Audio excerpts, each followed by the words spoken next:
Vamos a hablar primero de Ahmadinejad en el sentido de que Abbas, el presidente de Mahmoud Abbas, el presidente de la Autoridad Palestina, dijo hace poco que responsabiliza directamente a Ahmadinejad, no lo dice con nombre y apellido así, pero lo dice que Irán es el responsable de que Hamas no firme un documento de reconciliación entre Hamas y Fatah. Hezbollah todavía está fuera, justamente es el que está provocando mucho de este ruido, pero dos facciones que incluso curiosamente una de las facciones está más en la ribera occidental, la otra está más en el área de Gaza, están separadas físicamente, incluso por territorio israelí en medio. En estos dos lugares había logrado tener electoralmente más poder Mahmoud Abbas recientemente, ha perdido siempre en el área de Gaza, ahí había estado más presente la facción de Hamas, y sin embargo estaban en un punto de reconciliación, estaban buscando un punto de encuentro para que juntos puedan tener una mejor posición de negociación con Israel. Y Mahmoud Abbas sale diciendo esta última semana, hace 8 o 10 días, dice: Irán es el responsable de que este documento no se pueda firmar, y especialmente es el responsable de que no pueda haber reconciliación entre estas dos facciones. Él lo pone ya, o sea, ya Abbas lo pone sobre la mesa y dice: ellos son los responsables. Bueno, es muy importante esa frase que ha dicho Abbas, porque es un reconocimiento a la injerencia perniciosa de Irán en el proceso de paz. ¿Por qué en el proceso de paz? Porque mientras Fatah y Hamas no están reconciliados, Israel no puede dialogar con una autoridad palestina cohesionada y unificada. Y esto dificulta todo. Por su parte, es cierto que es todo un dilema si Israel va a negociar con un gobierno que incluya a Hamas. Pero más allá de eso, la propia sociedad palestina tiene que estabilizarse un poco y no tener esta fractura política y física en sus lineamientos. Irán, por supuesto, viene estropeándose en tiempo. Hamas, que es una agrupación sunista, es raro que esté bajo la órbita del chiismo iraní. Sin embargo, hace unos años que este es el caso. Así es que desde este lado sí, Irán es el principal desestabilizador regional. Promueve terrorismo no solo en el Líbano y en Gaza, sino que también en Irak, en Afganistán, en Arabia Saudita, tiene ambiciones territoriales sobre Bahrein. Es decir, estamos hablando de un actor geopolítico regional de envergadura. Si quiere hacer una llamada, si quiere comentar o preguntar algo de lo que estamos hablando con Julián, nos puede llamar al 2369-7389 y 2369-7390. Estamos hablando con Julián Schwinderman. Y Julián, tomando de lo que estábamos hablando, tomando lo que hablamos de Biden, de la visita, de los errores de la diplomacia israelí, especialmente en estos últimos días con el tema de lo de la vivienda y demás, sucede ahora que está de visita Lula, presidente Lula da Silva, de los 4 países latinoamericanos que eran miembros de la Comisión Especial para analizar el tema de Palestina, la UNSCOP, en esa época, del 46 al 47, está Brasil, está Uruguay, está Perú y está Guatemala. Los 4 países tradicionalmente tuvieron desde el inicio una buena relación con Israel, han estado presentes permanentemente, han tenido una relación extraordinaria, pero en los años recientes Brasil había tenido una especie de distanciamiento con Israel, no lo había apoyado tan abiertamente, y ahora la visita de Ahmadinejad del año pasado a Brasil pues generaba un poquito más de ruido aún en esta relación, y ahora la visita de Lula a Israel pues permitía reabrir y restablecer algunos nexos entre Brasil e Israel. ¿Cómo ves esta visita y qué es lo que está pasando aquí? Primero, América Latina en los años 47 tuvo un papel muy importante en el seno de la ONU, como señalás, en aprobar la creación del Estado de Israel, en darle un respaldo diplomático importante. Y el continente en general, o la región latinoamericana, tuvo buenas relaciones con el Estado israelí a lo largo de los tiempos. Pero es cierto también que empezó a girar un poco y al posicionarse más entre los no alineados o el tercer mundo, pasó a variar entre la neutralidad y la contrariedad, sobre todo en lo que refiere a los patrones de votación en Naciones Unidas. Cuando se puso más fuerte el tema de la Guerra Fría y el enfrentamiento ideológico. Sí, exacto, tal cual, y a medida que pasó a verse ya a los palestinos como víctimas y no a los israelíes de la agresión árabe general, ¿no?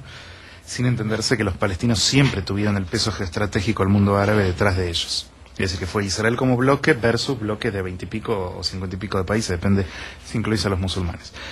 Entonces, en este sentido, América Latina se distanció un poco de Israel, más que fue percibido, y lo es de hecho un gran aliado de Estados Unidos, donde Estados Unidos tenía sus conflictos con los latinoamericanos por estos pagos. Esta visita a su vez surge de otro contexto que es el que señalás, donde Lula necesita reafirmar un poco el lazo con Israel, tranquilizar a Washington también y darnos señal a Europa de que, bueno, no se fue del todo al lado de Irán. Pero va a ir a Irán en mayo, con lo cual la visita en rigor también tiene que ver con compensar esa nueva visita también. A su vez, Shimon Peres, cuando visitó Brasil en noviembre, invitó a Lula a ser un mediador del conflicto palestino-israelí. Y esto puede enmarcarse un poco en ese sentido. Y además con Lula como un actor internacional es probable que se lo quiera de alguna manera darle algún grado de relevancia para un poco hacerlo sentir partícipe de estas grandes decisiones, que en parte lo es, aunque no, digamos, el peso gravitacional de Brasil y de Lula en el conflicto palestino-israelí es mínimo, donde fallaron los grandes imperios coloniales o imperiales de la época, Europa, Estados Unidos, la propia Rusia, Unión Soviética. Brasil no tiene la mínima chance de lograr una modificación de esto.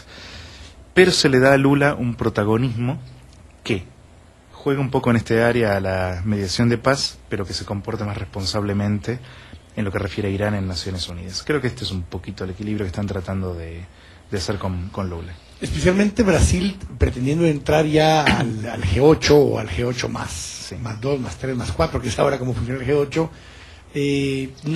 No tiene únicamente que ver con tema económico. No. Ya el ser una potencia económica obviamente te ubica allí, pero también te ubica como un gran actor en política internacional. Y el plantear de una nueva forma, de una forma en teoría más balanceada de parte de Brasil, su posición con respecto a ciertos temas, más siendo miembro del Consejo de Seguridad y demás, va forzando un poco a Brasil ya como país, como gobierno, más allá de Lula, a empezar a asumir posiciones menos confrontativas, menos no alineadas, como en su momento lo trató de manejar mucho, y es un proceso muy complicado para un país como Brasil hacerlo. Sí. Bueno, y especialmente alguien como Lula, que viene de ese grupo de reivindicación, de confrontación, de justicia social, una izquierda que siempre se ha alineado mucho con el esquema de los países árabes, ha de ser un proceso interno incluso para Lula muy complejo. Mira, hay una frase, si me permitís la licencia, de la película Spider-Man, que dice: "With great power comes great responsibility". Con gran poder viene gran responsabilidad. Y yo me temo que Lula no está a la altura de la responsabilidad asociada al gran poder que está teniendo. Y está tomando unas decisiones, a mi modo de ver, incorrectas. Se comporta... De hecho, Lula traicionó la causa de los derechos humanos en las Naciones Unidas.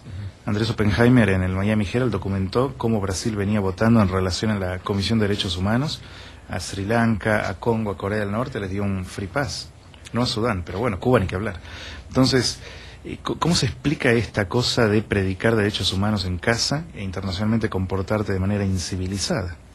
¿Cómo significa esto de que, cómo interpretas que legitima al país y al presidente que más ofende a la conciencia pública mundial hoy en día? A un negador del holocausto, a un promotor del terrorismo, a un represor doméstico. Acá hay algo, Quique, que es crucial entender también.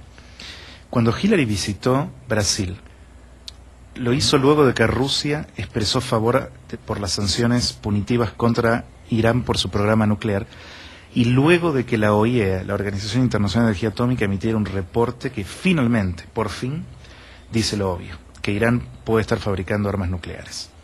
¿De acuerdo? Hubo un cambio en la OIEA. Hay un nuevo director japonés frente al egipcio anterior, que era muy coqueteador con Irán. En esa coyuntura es donde el propio Lula dice que con con Irán hay que dialogar, que las sanciones no sirven, y Amorín que dice que son contraproducentes. Entonces, la decisión de Lula va a contrapelo del movimiento internacional en relación a este tema. Ahora, hay que ver... es posiblemente la forma normal que él hubiera reaccionado. Exacto. Él retorna un poco, vos hablabas antes del componente emocional en esto, el interno psicológico, y da toda la sensación de que Lula, el obrero sindicalista metalúrgico, pasó a ser un estadista.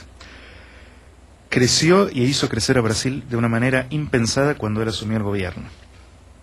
Pero se retira envalentonado cometiendo errores. Si bien yo creo que la cuestión con Irán es más estratégica que coyuntural desde la óptica de Brasil, es un error que lo va a pagar caro Brasil en moneda internacional. Porque ofender a Estados Unidos y a toda Europa, y hasta quizás un poco a Rusia en este momento, mira, por más genio que seas, por más fuerte que esté tu país, este es un desafío, digamos.